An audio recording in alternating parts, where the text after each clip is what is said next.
जोया एक छोटी मगर मेहनती चिड़िया थी।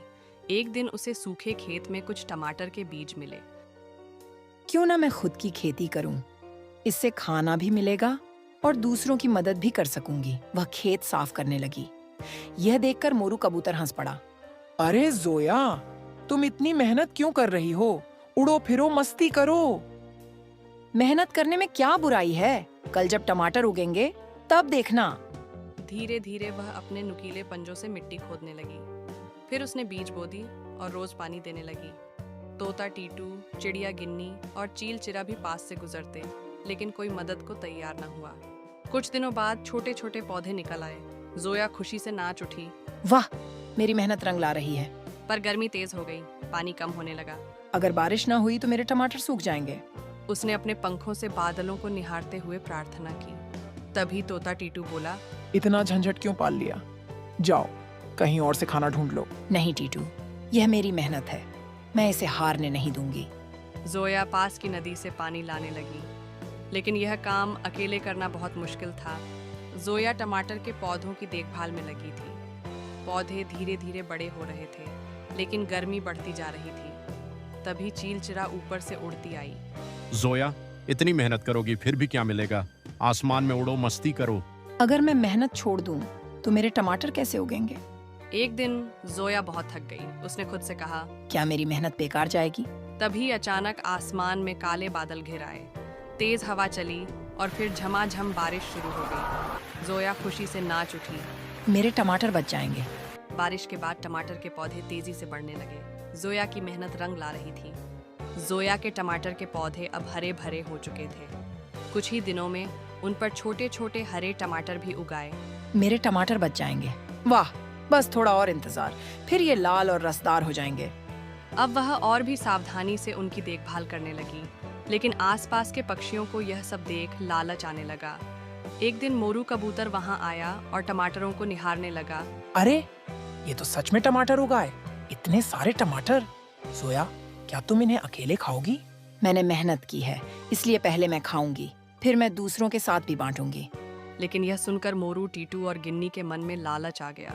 उन्होंने आपस में योजना बनाई। अगर हम रात में टमाटर चुपके से खा लें तो? बिल्कुल, जोया ने मेहनत की, लेकिन अब स्वाद तो हम चखेंगे। उधर जोया अपने टमाटरों को देख देख कर खुश हो रही थी। उसे बिल्कुल अंदाजा नहीं था कि उसके अपने ही साथी उसके साथ विश्वासघात करने वाले हैं। रात का अंधेरा घिर आया। जोया अपने घोंसले में सो रही थी। तभी मोरू, टीटू और गिन्नी धीरे धीरे खेत में पहुंचे। धीरे चलो जोया, जाग न जाए। इतने लाल लाल टमाटर, मैं सबसे बड़ा टमाटर खाऊंगा। गिन्नी ने जल्दी से टमाटर तोड़ने शुरू कर दिए। मोरू और टीटू भी पेट भरकर खाने लगे।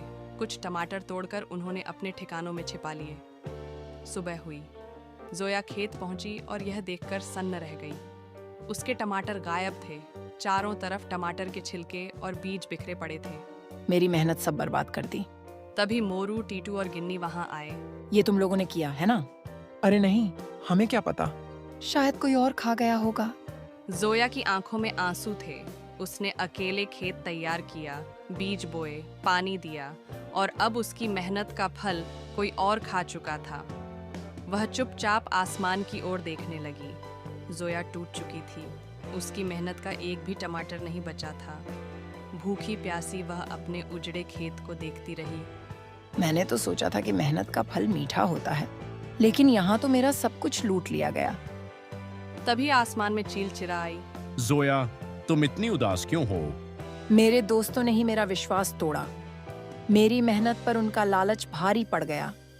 चिरा ने खेत के इर्द गिर्द देखा और सिर हिलाया। यही दुनिया का नियम है जोया। मेहनत करना जरूरी है, लेकिन अपनी मेहनत की रक्षा करना उससे भी ज्यादा जरूरी है। जोया कुछ सोच में पड़ गई।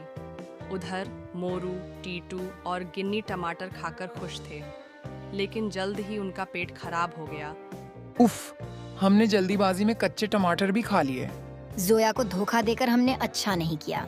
लेकिन अब बहुत देर हो चुकी थी। जोया ने तय किया कि वह फिर से खेती करेगी, इस बार और ज्यादा सावधानी से। अब की बार मैं अपनी मेहनत की रक्षा भी करूंगी। ये कहानी जोया के साथ साथ सभी को एक सीख दे गई। मेहनत का फल मीठा जरूर होता है, लेकिन उसे बचाना भी जरूरी है। तो दोस्तों ये कहानी कैसी लगी है कमेंट में ज़रूर बताइए, और अच्छी लगी है तो वीडियो को लाइक कर दें और ऐसे ही कहानी देखने के लिए हमारे चैनल को सब्सक्राइब कर लें।